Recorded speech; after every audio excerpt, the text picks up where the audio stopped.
decir, en los 66 libros que son la única regla de fe y práctica para el creyente. Bueno, tenga su Biblia entonces en 1 Corintios 8 para continuar con esta serie y vamos a enfocar nuestra atención en los versículos 4 al 6 de 1 Corintios capítulo 8.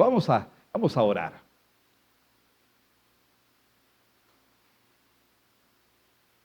Queremos pedirte, Señor, para gloria de tu nombre, que permitas a este predicador frágil, débil, inconsistente, incoherente a veces, necesitado de tu gracia, la obra de tu Espíritu para que lo que salga de su boca sea una exposición fiel de lo que el Espíritu Santo inspiró al apóstol Pablo a escribir sin error alguno. Queremos suplicarte entonces que hables claramente a tu pueblo en este día y que a pesar de las deficiencias y carencias de quien predica, tu palabra llegue con claridad a cada uno de nosotros y tu Espíritu entonces, tomando la palabra, la implante en el corazón y ésta produzca vida nueva donde no hay, Señor. Y rogamos también que tu Espíritu por medio de tu palabra continúe dando crecimiento a aquellos que ya han nacido de nuevo por obra de tu Espíritu.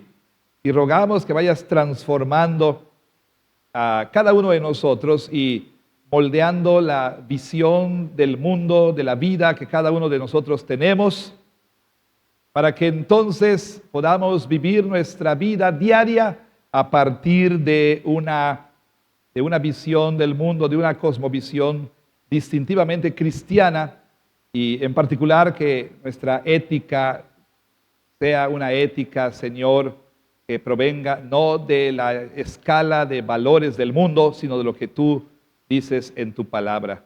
Te lo rogamos para tu gloria, Señor, en el nombre de Jesús. Amén. Bueno, continuamos viendo la respuesta del apóstol Pablo a una carta que le fue enviada por los corintios, como ya hemos dicho anteriormente. En esta carta ellos expresaron algunas dudas, algunas preguntas honestas, pedían al apóstol Pablo que pudiera clarificar algunos asuntos para él.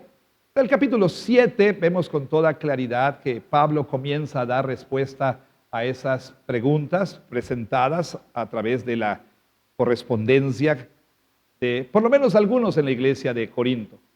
Y así entonces Pablo continúa durante el capítulo 7 respondiendo a esas preguntas, a esas dudas, pero cuando llegamos al capítulo 8 notamos un cambio en el tenor de las preguntas, porque lo que tenemos en el capítulo 8 no es tanto una pregunta honesta, o sea, con esto quiero decir, no es que no fueran honestos quienes hicieron las preguntas, lo que quiero decir es que realmente ellos no estaban interesados en escuchar la opinión del apóstol Pablo con respecto al asunto en cuestión, que era la comida sacrificada a los ídolos. No, ellos no estaban esperando a que el apóstol Pablo les dijera qué es lo que ellos debían de creer. Más bien, estaban expresando su desacuerdo y hasta cierto punto pues su molestia con el hecho de que posiblemente el apóstol Pablo a través de una carta que él les envió, pues haya él dicho lo que ellos pues no esperaban que él dijera. En otras palabras, aquí no tenemos algo así como, oye Pablo, por favor, aquí no nos ponemos de acuerdo, dinos cuál es la perspectiva correcta con respecto a la comida sacrificada a los ídolos. No, al menos estas personas, ellos ya tenían una postura y lo que es más, pensaban que su postura era la correcta. Así que la pregunta era algo así como, oye Pablo, ¿por qué no podemos comer comida sacrificada a los ídolos? Fíjese usted que en el ministerio pastoral, su servidor y otros pastores, pues continua y constantemente nos topamos con esta realidad. Personas que vienen al pastor con preguntas, cuando que ya ellos vienen con una postura que han tomado, Y sencillamente, aunque, como se dice coloquialmente, respetuosamente nos dan el avión, es clarísimo que la persona ya tomó su decisión. Vaya, la experiencia en el ministerio te hace desarrollar pues ese sentido arácnido pastoral, ¿no? Esa, no sé, esa manera de percibir de que la persona realmente no está interesada en escuchar lo que le tenemos que decir, o por decirlo de otra manera, si bien acude al pastor, la persona ya tomó su decisión y simplemente pues va a decir con toda amabilidad: "Ah, ¿verdad que sí, pastor? Sí, sí es cierto, pastor, y claro, no podía estar yo más de acuerdo con usted, pastor, pero en el fondo su decisión ya fue tomada". Pues más o menos es lo que tenemos aquí. Esas personas están diciendo: Pablo, ¿por qué no podemos? ¿Por qué no podemos comer comida sacrificada a los ídolos? Ahora, tampoco quiero sonar, como se dice también, como un disco rayado, y los más pequeños aquí probablemente no entienden esa referencia, no saben qué es un disco rayado. Averígüenlo después, no en este momento. Lo que quiero decir es que como que me estoy repitiendo mucho a mí mismo, pero el asunto es este, ¿sí? Fíjese cómo han cambiado las cosas. En mi generación fue una generación bastante legalista. Yo conocí al Señor, o el Señor me conoció, como dijimos la semana pasada, mejor dicho, en un tiempo en el que el legalismo imperaba mucho, por lo menos en nuestra iglesia, aunque también imperaba en nuestras iglesias presbiterianas y en otras denominaciones también. Y entonces en esa época no fumar, no bailar, no beber alcohol, eran las marcas de un verdadero cristianismo. Cuando yo me convertí al Señor, aquello de no tomar alcohol, pues era algo que ni siquiera preguntábamos. Simplemente sabíamos que estaba mal y punto. Nosotros no decíamos nada. Sabíamos perfectamente bien que debías decir no, renunciar a Baco y sus espíritus. O sea, simplemente ya no. Bueno, viene otra generación que empieza a cuestionar esas cosas y empiezan a decir: ¿por qué no podemos? A ver. Y luego viene otra generación que ya ni cuestiona. Pero bueno, el péndulo ha ido al otro lado, ¿verdad? De un legalismo que creía cosas que Dios no había dicho, a un libertinaje que no toma en cuenta lo que Dios ha dicho. O sea, el péndulo se ha movido al otro lado. Pero pensemos en esa generación de en medio, aquellos que empezaron a decir: bueno, ¿por qué no? ¿Por qué no? Esos son los corintios. Pablo, ¿por qué no podemos comer comida sacrificada a los ídolos? Y ellos entonces tenían ese argumento, un argumento bastante ortodoxo, bastante correcto. Ellos decían: Pablo, tenemos conocimiento, nuestro conocimiento es un conocimiento correcto, está basado en la Escritura, nosotros sabemos que los ídolos son nada. Ya leímos el Salmo 115, ya leímos a Isaías 44, el Salmo 135, y sabemos que los ídolos son nada. Pedazo de material ahí. Como dice el Isaías 44, sabemos que una persona va al monte o al bosque y tala un árbol y con parte del tronco, pues él hace un mueble para sentarse, parte de la madera la usa para calentarse, haciendo una fogata y para cocinar sus alimentos, y con lo que le sobra hace un ídolo y se postra ante él. Pablo, sabemos eso, Pablo, sabemos que los ídolos son nada, nada. Y sabemos, Pablo, porque tenemos una teología ortodoxa, que solo hay un Dios. Creemos en el Shema recitado por los judíos 2 veces al día. Oye Israel, Jehová nuestro Dios uno es. Lo sabemos, Pablo. Entonces, por eso te preguntamos: ¿por qué te opones? ¿Por qué? ¿Por qué? Dinos. ¿Cuál es el problema con esto?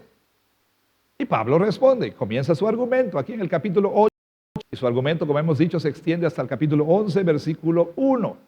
Y Pablo entonces comienza en el capítulo 8 diciendo, como vimos la semana pasada, de acuerdo, ustedes tienen conocimiento, les concedo eso, además que su conocimiento está incompleto. Por un lado, es cierto lo que ustedes dicen, un ídolo no es nada, pero están olvidando una enseñanza del Antiguo Testamento, una enseñanza de la Escritura. Están ustedes olvidando que la Escritura enseña que si bien los ídolos son nada, detrás de la adoración a los ídolos hay demonios.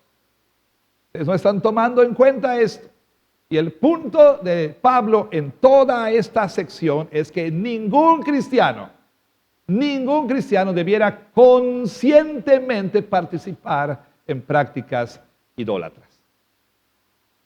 También Pablo les dice, quiero que sepan que su conocimiento es correcto, pero también está incompleto. ¿Por qué? Porque le falta amor. Porque le falta amor. Ustedes están en lo correcto, pero tienen un gran problema.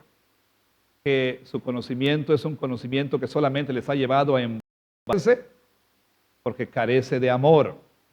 Y porque carece de amor, a ustedes no les importa que otros no tengan ese conocimiento, que sean débiles y que sus conciencias se atribulen por participar de esas cosas. Así entonces, la semana pasada vimos que uno de los problemas que estos corintios tenían era lo que podemos llamar una ortodoxia muerta, un conocimiento teológico, digámoslo así, limitado a tener, restringido a tener el pensamiento correcto, el pensamiento recto, la doctrina correcta. Ahora, quizá podemos nosotros concluir erróneamente que Pablo se está oponiendo a tener conocimiento, que Pablo está criticando el conocimiento, que Pablo está diciendo que las personas no debieran preocuparse por tener la doctrina correcta. Si bien es cierto que estos corintios estaban pecando por un intelectualismo sin amor, o sea, habían hecho del intelecto, del conocimiento intelectual, quizá la meta de la vida cristiana, como puede ser el caso en nuestra tradición, ¿verdad? Pensar que la santificación se mide en términos de cuántos versículos de la Biblia sabes, de que la santificación se mide en términos de cuántas preguntas del catecismo mayor ya memorizaste. O sea, podemos caer en esa especie de intelectualismo. Si bien eso es cierto, Pablo no está oponiéndose aquí al conocimiento, no está oponiéndose Pablo al estudio de la palabra, a la doctrina, a la teología, etc. Se está oponiendo al conocimiento sin amor. Y es importante que entendamos esto. ¿Por qué? Bueno, por un lado, la Biblia nos enseña claramente que celo sin conocimiento es muy peligroso. ¿Cuántas personas celosas, verdad, devotas, piadosas, pero carentes de conocimiento, no han caído en errores muy grandes? Personas bien intencionadas, personas que de verdad las vemos así muy celosas por la obra de Dios. ¿Cuántas veces no hemos visto que ese tipo de personas terminan arrastrando a otros a creencias heréticas? Celo sin conocimiento no es bueno.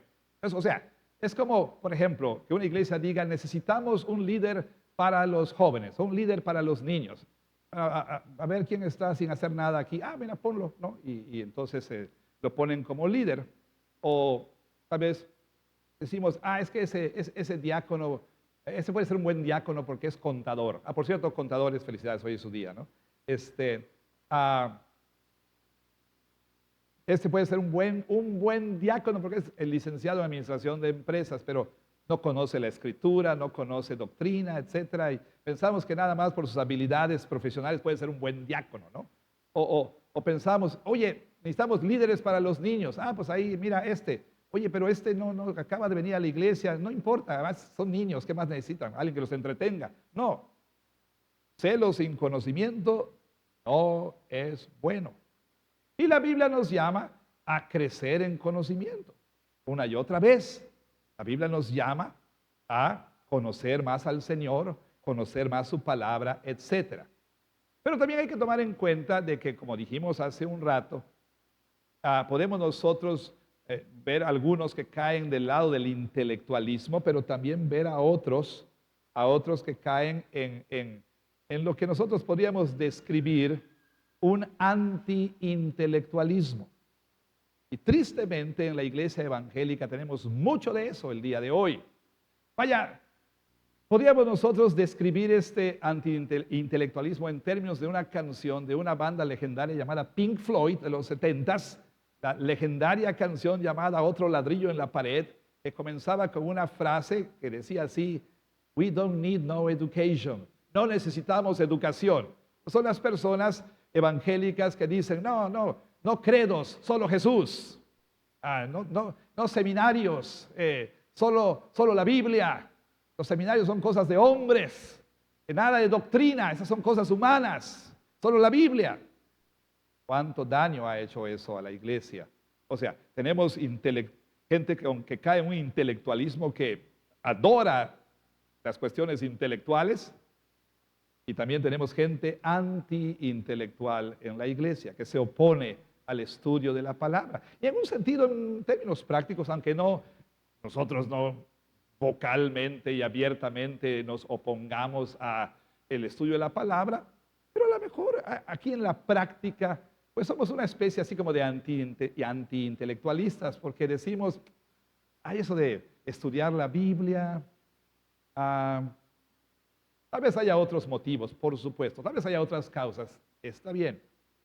Pero vemos que no hay mucho interés por pues, comprarse un librito por allá, una Biblia de estudio, o por lo menos usar las herramientas gratuitas que hay en el Internet para el estudio de la Biblia, asistir a un estudio bíblico. No, solo necesito amar a Jesús, es todo lo que necesito. Y caemos, por supuesto, también en el Evangelio según San John Lennon: "All you need is love", ¿verdad? Todo lo que necesitas es amor. Y mucha gente dice: no necesito doctrina, solo amor, solo amor. Entonces podemos pensar que la reacción de Pablo es esta: ustedes dejen su doctrina a un lado y solamente amen a los débiles. No es lo que el apóstol Pablo está diciendo. Al contrario, aquí en los versículos 4 al 6, nos habla de la importancia de tener el conocimiento correcto, de tener la doctrina correcta. Y en estos versículos 4 al 6, de manera sucinta, de manera encapsulada, tenemos aquí un compendio de teología propia y de cristología increíbles. Y el apóstol Pablo entonces le dice a estos corintios y nos dice a nosotros que tener el conocimiento correcto acerca de Dios es sumamente importante. Pero él no se detiene allí. Ciertamente él ha hablado acerca de este problema de un conocimiento sin amor. Ciertamente nosotros podemos hablar del peligro del anti-intelectualismo o de la ortodoxia muerta. Pero también hemos hablado, y lo volvemos a decir, del peligro de ortopatía, de amor, pero sin ortodoxia. Hoy quiero hablar de otro problema, muy relacionado, muy semejante, pero que es posible que nosotros tengamos. Es decir, el divorcio que hay, ¿sí? El divorcio que hay, o que puede haber, que puede existir entre lo que creemos objetivamente y lo que pasa subjetivamente. ¿Ok? Otra vez, para decirlo de otro modo, y de manera quizá más simple, el divorcio o la disociación que puede haber entre nuestra teología confesional y nuestra teología funcional. Entre lo que decimos creer y que en verdad creemos y aquello que nosotros hacemos, sentimos y pensamos. Tendrá usted que recordar, y habrá que recordarnos, que cuando hablamos de teología, ¿sí? Ciertamente nuestra definición se restringe a cuestiones abstractas, a estudio de conceptos, de proposiciones lógicas. Sin embargo, si hemos de definir la teología correctamente, probablemente pudiéramos tener como guía lo que John Frame dice acerca de lo que es la teología. Él dice que la teología es la aplicación de la enseñanza de la palabra de Dios por personas a todas las áreas de la vida. O sea, una teología que no es aplicada no es teología. Una teología que se queda en lo abstracto no es teología verdadera. Una teología que no transforma no es teología. Porque teología, por un lado, es doxología. O sea, la teología nos debe conducir a la adoración, por ejemplo. Teología es misiología. ¿Qué quiere decir? Nuestra teología nos debe conducir a la misión, a la acción. Teología también es metodología, es decir, nuestros modos de ministerio deben ser moldeados y deben ser informados y deben fluir de nuestra teología. ¿Y por qué estoy diciendo todo esto? Bueno, lo estoy diciendo porque noten aquí al apóstol Pablo, cómo él concuerda con lo que los corintios dicen. Vea usted versículos 4 al 6.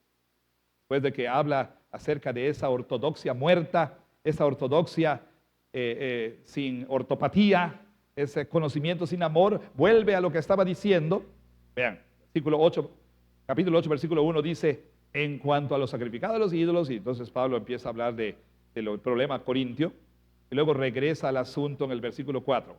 Acerca de las viandas que se sacrifican a los ídolos, o sea, como que antes de dar su respuesta, por así decir, el apóstol Pablo tenía que abordar el asunto subyacente, ese problema que tenían los corintios. Pero él regresa aquí al punto y dice, acerca pues de las viandas que se sacrifican a los ídolos, aquí cita a los corintios. Sabemos que un ídolo nada es en el mundo y que no hay más que un Dios. Aquí está citando a los corintios y entonces él está de acuerdo con lo que están diciendo. Y luego entonces él habla del contraste que hay en el mundo. Él dice en el versículo 5 que si bien es cierto que los ídolos son nada y que no hay más que un Dios, pues en el mundo, dice él, hay muchos dioses y muchos señores. Y usted dirá, un momento entonces, Pablo, te estás contradiciendo aquí. ¿No acabas de decir que los corintios tenían razón cuando dicen que solo hay un Dios? ¿Cómo es que estás diciendo aquí cómo hay muchos dioses y muchos señores? Bueno, fíjese usted que algunas versiones de la Biblia usan el recurso de las comillas para mostrar que Pablo está siendo un tanto irónico aquí en lo que está diciendo. Él no está diciendo que hay muchos dioses y muchos señores en el mundo. Lo que él está diciendo aquí es que hay personas en el mundo que creen que hay muchos dioses, muchos señores. Aunque él se encarga inmediatamente de confrontar y desbaratar y desmantelar tal idea, como lo vemos en el versículo 5, pues aunque hay algunos que se llamen dioses, como de hecho dice, hay en el mundo. Hay muchas personas que llaman a esto Dios, llaman a aquello Dios. Hay algunas personas que se llaman a sí mismo Dios. Hay también personas en el mundo que tal vez no lo digan explícitamente, pero le llaman a algo Dios en la práctica.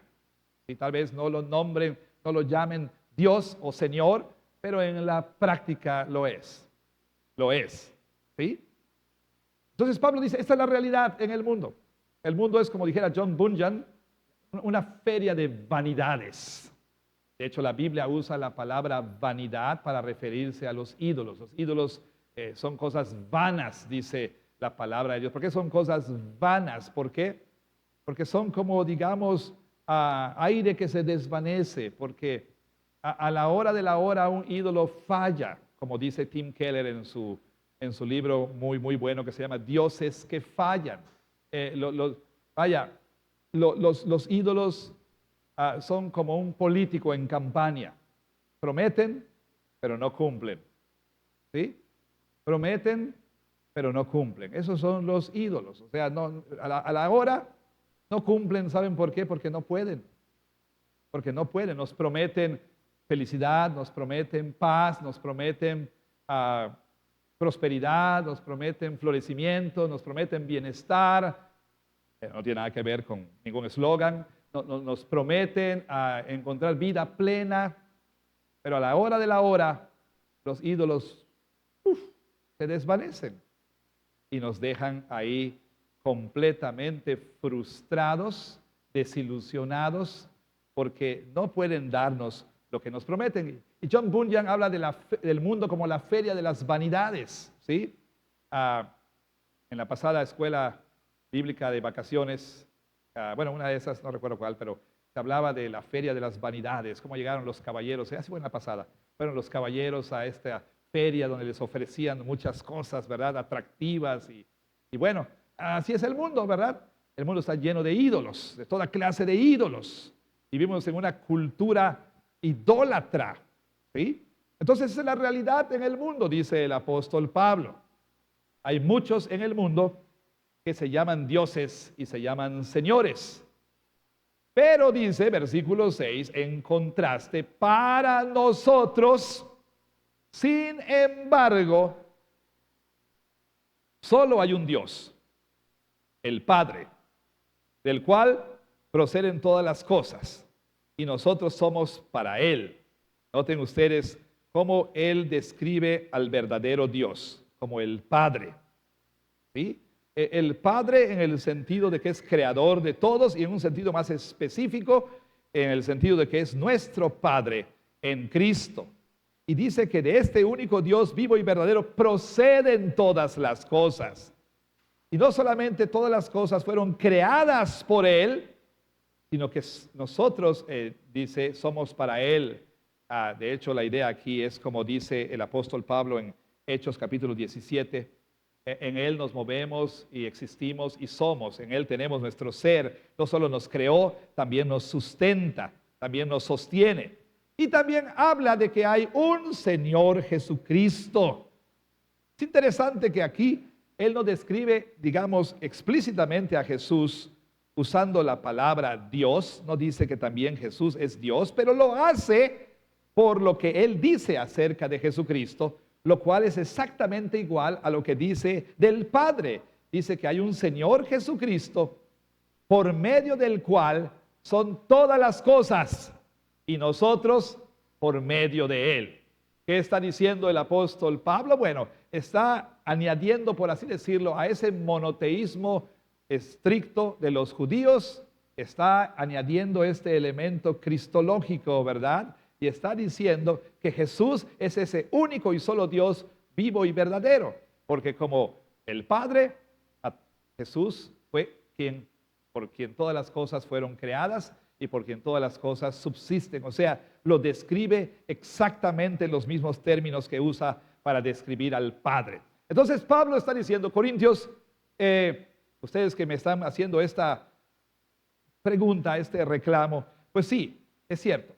Vaya, nosotros, dice, nosotros tenemos este conocimiento correcto, tenemos esta ortodoxia teológica, una teología propia correcta, una cristología correcta. O sea, para nosotros esta es la verdad. Sin embargo, no todos creen esta verdad. En el mundo, dice, hay muchos que creen en la existencia de los así llamados dioses. Y entonces, aquí viene el problema del cual les estaba yo hablando, ¿sí? Usted y yo, creyentes en Cristo, sobre todo aquellos que somos de esta tradición eclesiástica reformada, ¿sí? Podemos nosotros preciarnos y podemos nosotros hasta cierto punto ser, como decíamos la semana pasada, arrogantes porque tenemos el conocimiento correcto. Y cada domingo todos nosotros decimos, creo en Dios Padre, todopoderoso, creador del cielo y de la tierra, y en Jesucristo, su único Hijo y Señor nuestro. Y afirmamos y reafirmamos nuestra fe y decimos amén a esa fe. Y debatimos y discutimos y defendemos nuestra fe. Claro, la mayoría de nosotros tenemos esa fe confesional en la realidad objetiva de que solo hay un Dios. O sea, no importa lo que la gente sienta, no importa lo que la gente diga, no importa lo que la gente piense, háganle como le hagan, solo existe un Dios. Solamente hay un Dios. Y su nombre es Yahweh o Jehová. Solo hay un Dios. Existen tres personas, el Padre, el Hijo y el Espíritu Santo, y los tres son el mismo y el único Dios. O sea, no importa que la tribu tal tenga tales dioses, no importa que los pueblos originarios adoraban a Quetzalcóatl y Tlaloc y Hunapku y lo que usted quiera, no importa que los egipcios adoraran a Amon-Ra, a Isis y Osiris, lo que usted quiera, solamente hay un Dios. O sea, esa es una realidad objetiva, independiente de lo que uno piense o lo que uno sienta o lo que uno diga. Lo que digamos no va a cambiar las cosas.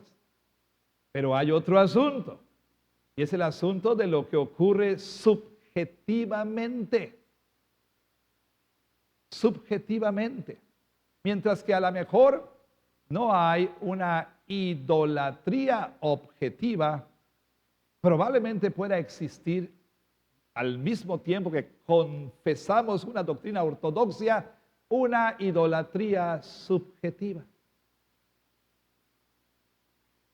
O sea, podemos afirmar que ese es el único Dios, pero en realidad al mismo tiempo hay dioses funcionales en nuestra vida. ¿Qué es un Dios falso? ¿Qué es un ídolo? Muchas maneras de responder a esa pregunta. Pero aquí está el catecismo mayor de Lutero, el gran reformador Martín Lutero.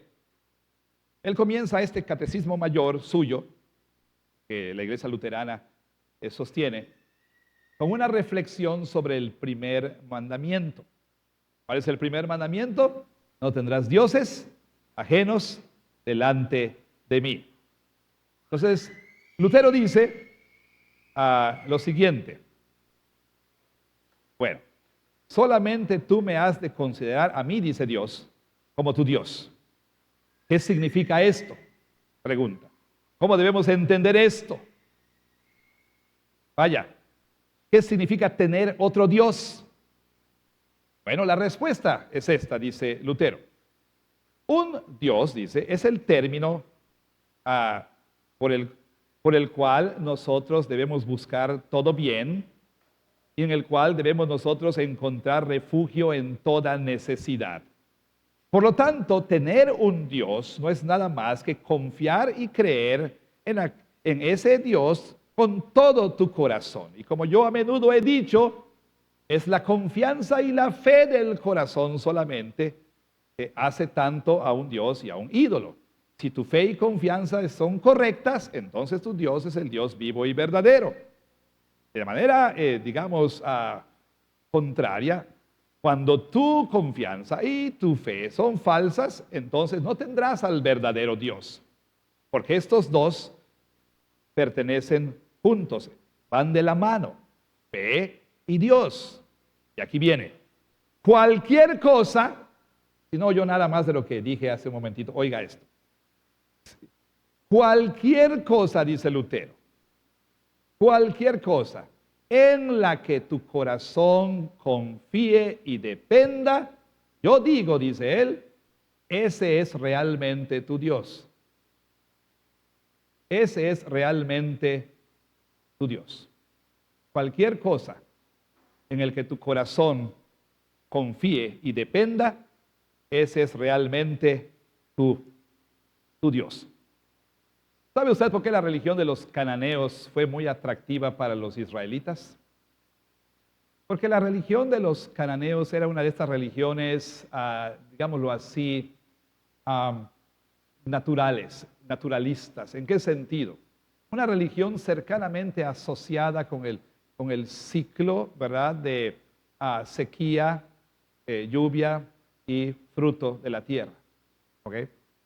Entonces, cuando los israelitas llegan a Canaán, vieron que estos pueblos tenían cultos o tenían, vaya, una religión que incluía precisamente el participar en rituales que iban a asegurar la lluvia. Y si hay lluvia, hay pan. Y si hay pan, pues hay vida. ¿Sí? Entonces, ellos vieron que estas religiones incluían los dos impulsos más poderosos en el ser humano. ¿Y cuáles son esos dos impulsos más poderosos? Es, pues, la comida y el sexo. O sea, eran rituales que incluían relaciones sexuales para animar a los dioses a fertilizar la tierra. ¿Cómo? Por medio de lluvia. O sea, eran religiones que enseñaban que Baal y su consorte, pues quizá cual matrimonio ya de años, no tenían interés el uno en el otro sexualmente y había que darles una animadita. Y entonces, para que se animaran a tener entonces una cópula, ¿sí?, pues se participaban en relaciones sexuales en el culto. Estaba llenísima la iglesia, por supuesto. Y tenían actos sexuales para animar a ellos a tener actos sexuales y fertilizar la tierra. Esto constituía una atracción poderosísima para los israelitas. Ellos veían, para tener pan tenemos que hacer esto. Entonces eran llamados entonces y eran tentados, pues, seducidos a confiar más en Baal que en Yahweh. Ahora, todo eso que he dicho se oye grotesco, sí. Y nosotros no participamos en esas cosas, pero sí en la esencia y en el fondo de lo que estoy diciendo. Porque objetivamente podemos tener nosotros la doctrina correcta, pero a la mera hora de confiar en Dios, es cuando nosotros preferimos confiar en otros dioses. Cuando preferimos confiar en los ídolos de la cultura. O piensen, por ejemplo, en lo que dice aquí Lutero. Todo aquello en lo que tu corazón confía y depende, ese es realmente tu Dios. Keller dice que los ídolos, tus dioses funcionales son aquello a lo que tu mente va inmediatamente sin esfuerzo alguno. Así, sin que tengas que esforzarte. Es a lo que tu mente y tu corazón van sin esfuerzo alguno. Podemos decir también que un ídolo es todo aquello en lo que tratamos de encontrar identidad, significado, propósito, felicidad, seguridad, paz. Y un ídolo puede ser desde una pastilla hasta una persona. Un ídolo puede ser un hobby o puede ser también, irónicamente, el ministerio mismo. Es todo aquello en lo que tratamos de encontrar lo que solamente podemos y debiéramos encontrar en Dios.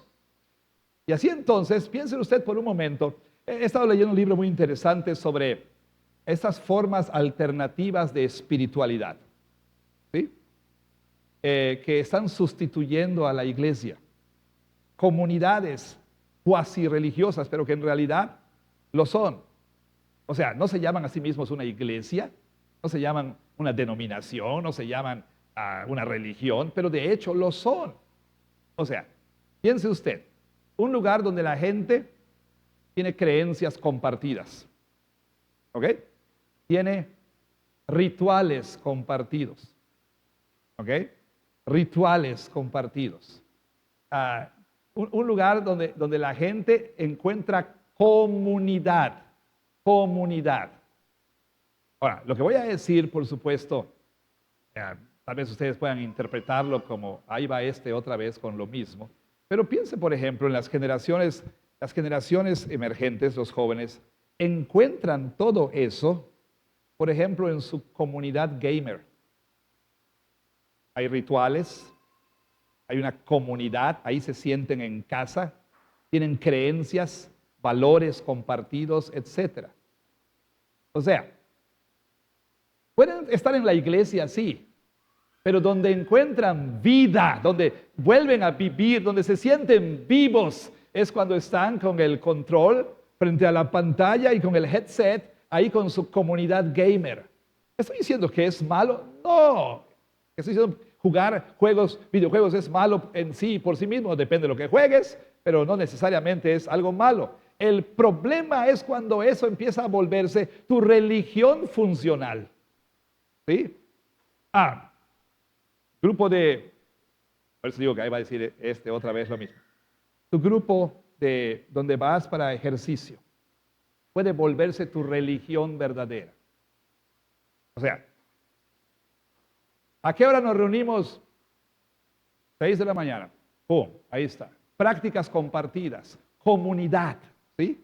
Valores compartidos. Y todo eso, el problema es que es una línea tan delgada, ¿sí me explico? Que no hay nada de malo con que vayas a un grupo de ejercicio. Pero el problema es cuando funcionalmente te sientes más vivo ahí que en la iglesia. Y puede ser cualquier cosa. Tu club de lectura, tu comunidad, la que tú quieras, ¿verdad? Tu club de todos los que tienen chihuahuas. O sea, lo que usted quiera. Puede funcionalmente volverse tu religión. El momento en el que realmente estás vivo. Hermanos, el punto aquí que está diciendo el apóstol Pablo es puede ser el problema de todos nosotros. Somos muy ortodoxos. Creemos esto acerca de Dios, que solo hay un Dios, que Él nos creó y que Él nos sostiene y que dependemos de Él, pero funcionalmente encontramos nuestra dependencia y confianza en otra cosa. Podemos creer y lo decimos que Dios es aquel, que nos da vida, Dios es aquel que nos llena, que Dios es aquel que nos hace sentir felices y en paz, pero funcionalmente encontramos eso en otra parte. Domingo decimos, creo en Dios Padre Todopoderoso, pero el lunes es cuando me siento realmente vivo, cuando realmente me siento ahí donde pertenezco, ahí pertenezco. Esto es lo que es el clímax de mi semana, es lo que espero con más anticipación, es lo que realmente me da significado, es lo que me da identidad. ¿Y qué de lo que dice aquí Pablo? Y solo hay un Señor Jesucristo, ¿no? Note, dice aquí, capítulo 8, versículo 6, y un Señor Jesucristo. Bueno, Pablo dice, lo sabemos, pero en el mundo hay muchos señores, dice Pablo. Así como hay muchos dioses, también hay muchos señores. No sé si Pablo estaba hablando de cómo jerarquizaban los griegos a sus dioses los que estaban allá y señores los que estaban acá, no lo sé. Pero el punto es que Pablo dice algo muy interesante aquí que debiéramos tomar muy en cuenta. Nosotros decimos, bueno, sí, para nosotros solo hay un Señor. ¿Será? ¿Será? No, en el mundo hay muchos señores. Para nosotros hay uno y su nombre es Jesucristo. ¿Es en serio? ¿Realmente es así? ¿De verdad? Bueno, tengo una pregunta para usted y para mí. Si es verdad que solo hay un Señor y ese es Jesucristo, y si es verdad que ese es su Señor, la pregunta es, ¿realmente es la palabra de Cristo la que tiene la última palabra en tu vida? ¿Es la que rige? ¿Es la que manda? ¿Es la que gobierna? En toda discusión, su palabra es el punto final. ¿Realmente estamos sometidos a Él? ¿Sometidos a su voluntad? ¿Realmente obedecemos su palabra? sea, eso vale la pena pensarlo, porque así como nosotros decimos que solo hay un Dios y en la práctica podemos tener muchos otros dioses, también podemos afirmar que solo hay un Señor y al mismo tiempo ser nosotros el Señor de nuestra vida.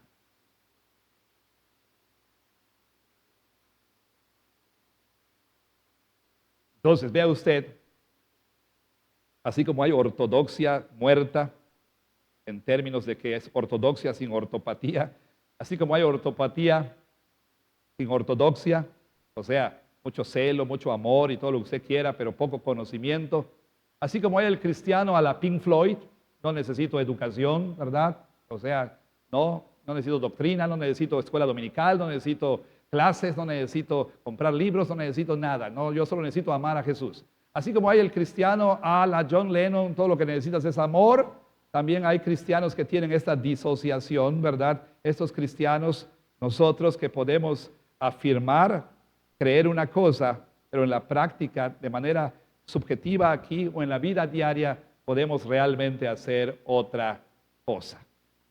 O sea, vale la pena entonces preguntarnos si existe este divorcio. Miren, los corintios habían hecho de su libertad su Dios funcional. Su libertad se había vuelto lo más importante. Su libertad en Cristo para ellos era lo más importante. O sea, como hemos dicho, les valía 3 kilos de cacahuate lo que sintiera aquel que no tenía el conocimiento de ellos. Les importaba un comino si la conciencia de su hermano se iba a tribular. Vaya, no les quitaba para nada el sueño de que ese pobre ignorante, débil, ese que no crece, ese que no entiende, pudiera perderse. Para ellos su libertad, llegó a ser su Dios funcional, lo primero en su vida, lo más importante en su vida. Así también para nosotros hay algo que puede volverse tan central en nuestra vida, pero tan central en nuestra vida, que es aquello que nos da identidad y nos da propósito, nos da significado, que es aquello que nos hace sentir en paz, tranquilos y contentos, y que es aquello a lo cual no estamos dispuestos a renunciar. No estamos dispuestos a renunciar porque se ha vuelto lo más fundamental y lo más importante de nuestra vida. Y cualquier cosa que ocupe el lugar que solo Dios y su palabra deben ocupar, pues eso es un ídolo, eso es otro Dios, eso es otro Dios. Y entonces podemos nosotros tener la doctrina correcta, pero al mismo tiempo la práctica incorrecta. Así que el llamado del apóstol Pablo entonces es a pensar ciertamente, número uno, necesitamos doctrina correcta, absolutamente, claro que sí. Tenemos que crecer en eso. Algunos somos culpables aquí de un antiintelectualismo funcional. No nos hemos preocupado por crecer. O sea, no es posible decir, soy un creyente en Cristo y yo sé que no vamos a entrar al cielo porque somos campeones de trivia bíblica o de esgrima bíblico, lo sé, pero no es posible, de verdad no es posible, digo yo, haber estado 20 años en la iglesia y no tener ni siquiera el conocimiento más básico de la doctrina que creemos. O sea, ese anti-intelectualismo funcional, de verdad, hay que acabar con ello. Y lo vuelvo a decir, yo sé que no nos gusta leer, no nos gusta estudiar. Hay muchas razones para ello. Pero de veras, de vez en cuando, lo que vas a gastar en una nueva skin para tu Fortnite, inviértelo en un buen recurso para tu estudio bíblico. Vaya, lo que vas a gastar en asegurarte que tienes datos para el Instagram, invierte en tu preparación, en tu crecimiento. Invierte más en conocer. Ven a la escuela dominical, ven al estudio bíblico. Dile a tus pastores, a tus líderes, enséñame, quiero crecer, quiero conocer más. Quiero crecer en entendimiento de Dios y su palabra. No quiero ser alguien que cuando vengan los testigos de Jehová diga, ¿sabes qué? Voy a ver si el pastor está desocupado. No, que puedas entrar en conversaciones con falsas religiones y con no cristianos para hablar de la palabra. Les animo, hermanos, en el nombre de Jesús, a dejar a un lado ese antiintelectualismo funcional. Pero por otro lado, y de manera más puntual y más seria, nos animo a todos nosotros a examinar nuestro corazón el día de hoy y a ver la idolatría funcional en nuestro corazón. ¿Cuáles son los ídolos que están aquí, que nos gobiernan? ¿Cuáles son los deseos que nos controlan? ¿Cuáles son las cosas o las personas que han llegado a ser el centro de nuestra vida? ¿En qué es aquello que confiamos más? ¿En qué o de qué dependemos? Nos llamo a analizarnos porque mientras que todos los domingos podemos decir creo en Dios Padre Todopoderoso, etcétera, etcétera, al mismo tiempo, funcionalmente, no creemos en ese Dios, no creemos en esos dioses falsos. ¿Por qué? Porque aunque decimos creo en Dios Padre, funcionalmente mi confianza está ahí, mi dependencia está ahí, mi vida está ahí, mi felicidad está ahí, mi significado está ahí, mi propósito está ahí. En eso y no en Dios. Y no en Dios.